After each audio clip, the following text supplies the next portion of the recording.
Hey guys, and welcome to Educating the Modern.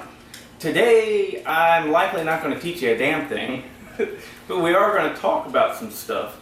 So stay tuned, here comes the intro.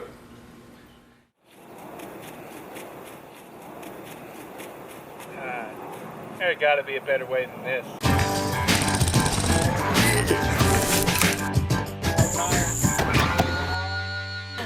Very nice.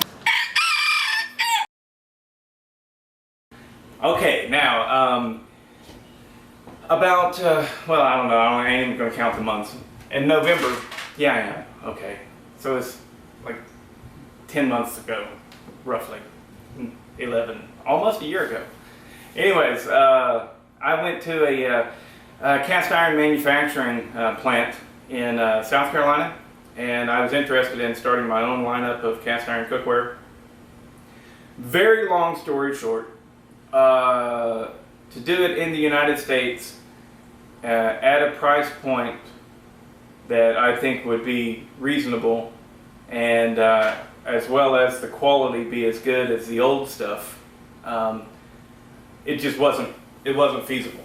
So I know finance is doing some stuff, and there's some small, really micro companies that are doing some stuff, and that's all great and everything, but I don't see there being a real future unless you can get that price down.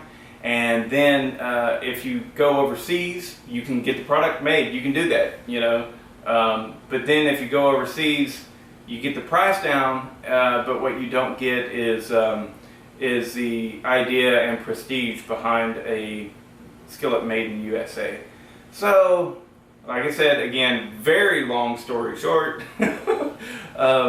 I've decided to move on. I got hired on as a professional videographer, and I'm doing that, and my life just turned and went this way. So I'm no longer making the polished cast iron skillets, and I have no plan to go back to it anytime soon, even though it is a fun idea, and I did well with it. And but anyways, so I had given the guy a 10-inch Griswold or a number 8 Griswold. I don't know if it's 10 1/4 inch or that bullshit, whatever, you know, the regular size that everybody has.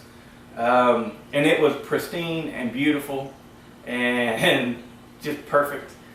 And I allowed him to use it to try and cast a skillet of that quality, and he couldn't do it. It would have had to have been ground afterwards and smoothed out in that manner. So what I did was, I left that skillet with him, and I said, yeah, you can make your molds off of this or whatever. And it turns out, I don't know if he ruined it or if he's decided, screw this guy, I'm going to keep it. It's a nice skillet. But he hasn't sent it back, and it's been almost a year, and I've realized a long time ago, I realized about 7 or 8 months ago that I wasn't ever seeing that skillet again, because I make contact and, hey, you gonna send me my skillet back? Oh yeah, I keep forgetting. Well, he's permanently borrowed my skillet, and I'm not gonna see the return of that fucking skillet. So anyways, I decided I'll go out and buy me a new lodge to replace it. So here it is. This is my number 8 lodge. I've had it for about 7 months now, and of course, if you are a subscriber to my channel, you know me. You know I immediately went down to my garage and I put it in its little thing that I've got set up, the little mock-up, and sand it smooth, right? I grind it and sand it in combination of a few different things, and I got it all set up, and I said, and I stopped. I said, I'm going to go ahead and I'm going to use this as a tester, and I am going to cook in this the way that it came from Lodge. I didn't season it at all. I just straight off the shelf, and I began cooking in it. And I wanted to find out truly what's up. Well, here are my discoveries. Now, the pan that my first ever cast iron skillet, right here, that's my Lodge chicken cooker. It was made in the 90s, I know for sure, and my guess is early 90s. It was, my parents had bought it at this old general store, which, hey, shout out to Bryson's General Store in South Shore, Kentucky. It's a cool little place. anyways, and they're very much known for having things that on the shelves that are as old as the heels themselves. You know, you'll go in there and find a pair of clogs. Anyways, they had it, and it was, who knows how long it had been sitting there. Mom and Dad bought it and never used it, and all of a sudden they realized they got this skillet they don't even want, and so they gifted it to me.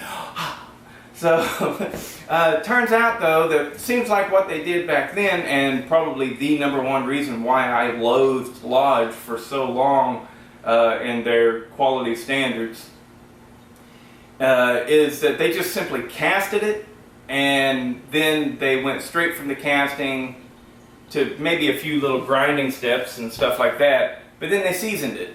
And if you've never felt regular cast iron that hasn't had any treatment on it, it's spiky all over. It's like sandpaper. It's not very smooth at all. And in watching the video that they put on YouTube, you can find it. It's a literal Lodge video of how they manufacture their cast iron. It's a great video. It's cool. Check it out. But they show what they've started doing, and I don't know how many years they've been doing this for, but they throw them in a tumbler of sorts with other media, other cast iron chunks and blocks like pig iron and things like that. And I believe that right there is smoothing out the sharp edges on the bumps that this one never got taken off, right? So the product that they're producing now, I can say wholeheartedly, without doubt, it is a vastly superior product to what this one was and what they created in, I believe, the early 90s, 1990s, maybe 1995, around there, something like that. And that's because of a step that I believe they added to their process, which is a vibration type of step or a tumbler type of step that actually allows material to knock back and forth in here and all over it, smoothing out all of the little rough peaks and edges on all the little teeny tiny bumps. Now you still have the bumps, right? You still have the bumps, but Lodge did what they had to do to continue making a product, and I'm glad they're still in business. And what I've learned about the actual quality of this is it's not bad. You know, it's not bad at all. It's not my old Griswolds, and it's not my old Wagner wares, and it's definitely not the stuff that I polished. You know, because even that, I still say, it's been a while, that shit's better. The stuff that I polished was way better. But don't get me wrong, this isn't a sales pitch. I'm not doing that anymore, so don't contact me and say, oh please, let me buy a grinded skillet off of you. No thanks, I've moved on from that. So, yeah, I still recommend polish the shit out of them. The way I do in my little video, you see it, you know. But it's not that bad. So I can cook eggs in this without them sticking, but they don't really glide around. You can't really get them to flip so much because they get caught on little things here and there and stuff. But if you're a spatula person, you can do it just fine. Just make sure, one of the subscribers, I think it was Ralph Repo, I think, he mentions in one of the comments that you know, this guy, it's got a lot of oil in the pan and it's good and hot before the eggs even hit it, and therefore the eggs are already cooked before they're even, you know, they don't get a chance to hit the skillet without a cooked surface underneath them. And that is exactly right, and that is exactly the way that you should always cook everything. Unless you're making a soup or something like that, you want your skillet to be hot and ready to go along with the oil, right? Before you put the oil in there and let it gradually heat up, all right? And then you put in your food, because you want that stuff to cook slightly as soon as it touches. That way, because if you don't, things like eggs and like chicken is really juicy on the outside. They got that slime, and if you put that in there while it's cold, all cast iron is porous, right? Even the smoothed out shiny stuff is porous, and so it soaks into the cast iron. It absorbs into the cast iron, and then as it cooks, it becomes solid while it is attached to the cast iron. And that's why stuff sticks. So get your pan hot first. Modern Lodge isn't that bad at all. Polished Lodge is way better than this, as long as you're good at polishing it. And of course, the old stuff has always been great.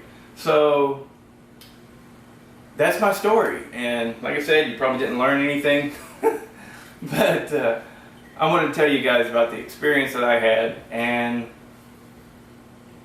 look for the next video.